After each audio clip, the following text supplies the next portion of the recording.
There are many questionable moral scenarios that philosophers have been battling with for decades, some of them dealing with the topic of, is it okay to sacrifice one's life to save another? We can see examples of this in our world in war. Is it okay to sacrifice one's life to save a greater amount of civilians? And we can also see this example in testing medicine on animals. Is it okay to observe the effects that it may have on them to know what it could potentially do to us? Today I'm going to be speaking specifically on conjoined twins. Conjoined twins are a very rare occurrence and not widely known by our generation specifically. However, they have been widely known by philosophers for decades. The reason being because it is morally difficult for the parents and doctors to uphold their standards of morals and to agree on what should happen. A good example of the difficulties that are morally presented would be with the case study of Jody and Mary.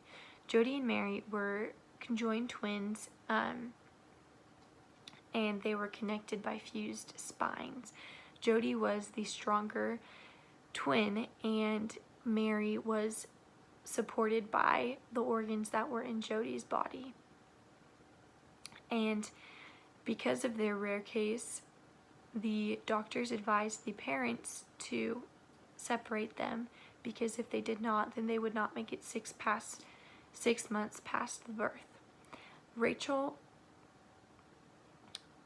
Stewart Rachel stated in the Elements of Moral Philosophy book more background on what their parents and where they were from. It states, in August 2000, a young woman from Gozo, an island south of Italy, discovered that she was carrying conjoined twins. Knowing that the healthcare facilities on Gozo were inadequate to deal with such a birth, she and her husband went to St. Mary's Hospital in Manchester, England. And when they went to this hospital, the doctors, of course, advised them to separate the twins so that they could save one life, which would be Jody, since she was the stronger twin, and unfortunately Mary would pass away. However, since the parents were strong Catholics, they sought advice from their church leaders, and according to Daniel P.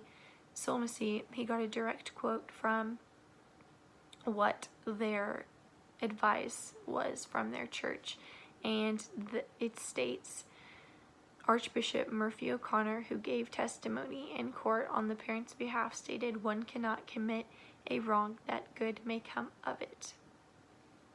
And because of this disagreements in what should happen for the twins, the doctors decided to take it to court and let the court make the final decision. And this just goes to show that it is very difficult for them to make these decisions morally, because the conjoined twin cases normally don't make it to birth.